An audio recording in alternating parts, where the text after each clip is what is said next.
welcome to this explainer. Today, we're unpacking the profoundly complex life and, the deeply contradictory presidency of America's seventh president, Andrew Jackson. So let's just jump right into the foundational question that frames one of the most polarizing figures in American history. Was Andrew Jackson the great defender of everyday citizens fighting corrupt elites? Or was he an autocratic tyrant who just trampled over the law to get his exact way? To really understand the man behind the myth, we're going to trace his journey step by step. We'll hit from orphan to war hero, champion of the common man, expanding executive power, Indian removal and slavery, and finally, a polarizing legacy. All right, part one, from orphan to war hero. Let's start with his origins and see how a harsh frontier upbringing molded his legendary toughness. Looking at his early timeline, you can see a truly wild trajectory. Born in the Carolinas, Jackson served in the Revolutionary War as a courier. And get this, in 1781, at just 14 years old, he was captured, orphaned, and literally scarred for life by a British officer's sword. Why? Because he refused to polish the guy's boots. That intense hatred for the British really fueled him going forward. He went from a teenage prisoner of war to a frontier lawyer by 1788, transformed into a wealthy planter, hit massive national fame in 1815, and, took the ultimate prize, the presidency, in 1829. But the defining moment that really put him on the map was during the War of 1812. Jackson commanded a super diverse force of about 5,000 men. We're talking militia, Native American allies, and free African Americans, all going up against 10,000 battle-tested British soldiers at New Orleans. And against all odds, it was an absolutely staggering victory. To put that in perspective, the British suffered over 2,000 casualties, compared to just 71 for the Americans. That precise moment catapulted him to national hero status and gave him the immense popularity he needed to launch his political career. Which brings us to part two. Champion of the common man. Let's look at how he transformed American democracy. Jackson ran in the election of 1828, and he framed himself as a total political outsider fighting the so-called Washington elite, mainly incumbent John Quincy Adams. And wow, it was an incredibly bitter campaign. His opponents distributed these things called coffin handbills, attacking his military executions, and they even accused his wife Rachel of adultery. Ultimately, Jackson rode a massive populist wave to a landslide victory, ending the era of one-party politics. But that vicious campaign had a terrible personal cost. His wife Rachel tragically passed away right before he took office. Now, his 1829 inauguration was quite a scene. It literally brought working-class Americans right into the halls of power. Thousands of everyday citizens descended on Washington, completely overrunning the White House during the reception. I mean, it was such chaos, they actually had to lure the crowd back outside with giant tubs of whiskey. To his elite opponents, this was a terrifying display of mob rule, which is why they dubbed him King Mob. But, to his supporters, this was the ultimate triumph of democracy. To cement this whole new era, Jackson pushed for something called rotation in office. He ended up firing roughly 10% of federal workers and replaced them with his own political loyalists. His argument? He said it kept the government from turning into an out-of-touch aristocracy, making it more responsive to the people. But his critics hit back hard. They pointed out that it essentially functioned as a massive system of political patronage, rewarding loyalty over actual competence. Today we know this as the spoils system. Moving on to part three, expanding executive power. Let's see how his time in office fundamentally altered the role of the president. Okay, so Jackson's tenure was defined by some massive constitutional clashes. The first big one was over nullification. When the federal government passed protective tariffs that really hurt Southern economies, South Carolina adopted this controversial political theory. They asserted that a state had the right to declare federal laws unconstitutional and just void them within its borders. They even threatened to secede from the Union. So suddenly, Jackson is staring down a full-blown constitutional crisis. And his response? Absolutely uncompromising.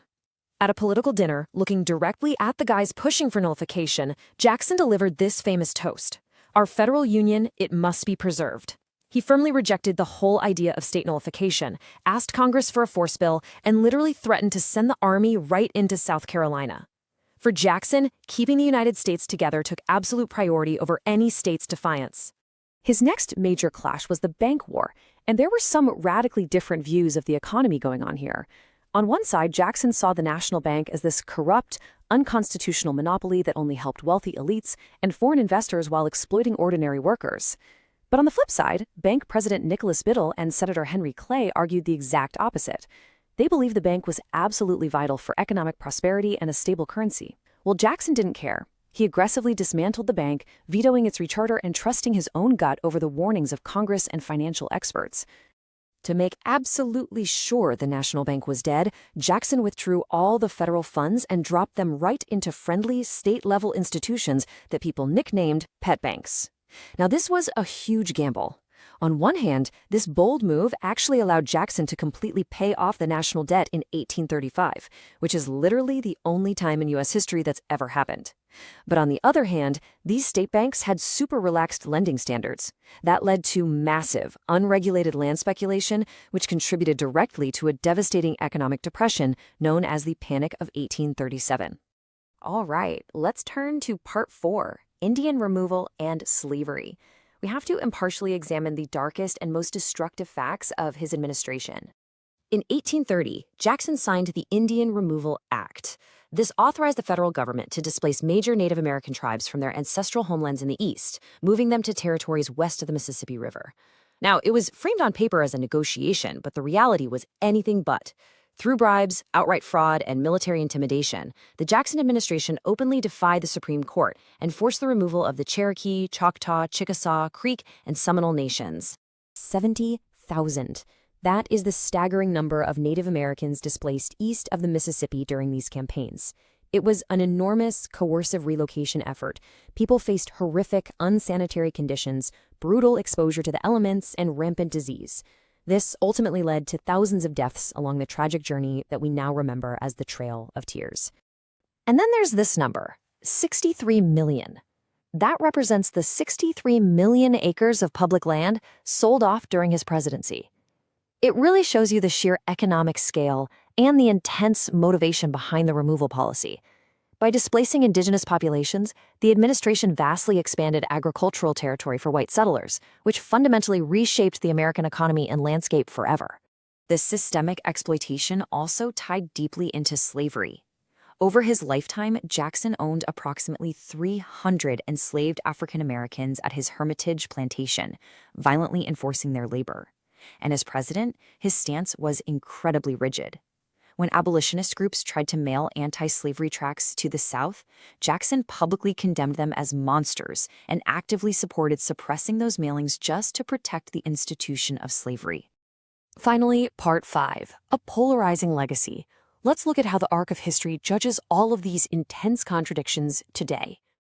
As you can clearly see in this data, modern historical scholarship has drastically downgraded Jackson's standing over time.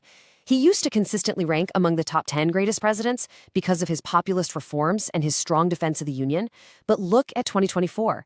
His rank has plummeted down to the low 20s. Today, the severe human cost of his policies has really started to overshadow those early populist victories. A perfect, everyday reflection of this modern polarization is the ongoing debate over the $20 bill. There were current government plans aiming to replace Jackson's portrait with the abolitionist Harriet Tubman. His legacy is quite literally a modern battleground. He gets adopted by some politicians today as this powerful symbol of the working class standing up to corrupt elites. But at the exact same time, he is deeply condemned by others as a symbol of ethnic cleansing and brutal oppression. It's a profound historical tension that we're really just left to grapple with today. How do we weigh a legacy built simultaneously on expanding democratic participation while also ruthlessly executing human rights atrocities? It's a tough question. On one hand, he expanded the power of the presidency and championed the voice of the common citizen in a way absolutely no one had ever done before. But on the other, he perpetuated horrific, systemic violence. It leaves us to wonder, how should a nation remember its most paradoxical leaders? Thanks so much for tuning into this explainer, and keep questioning history.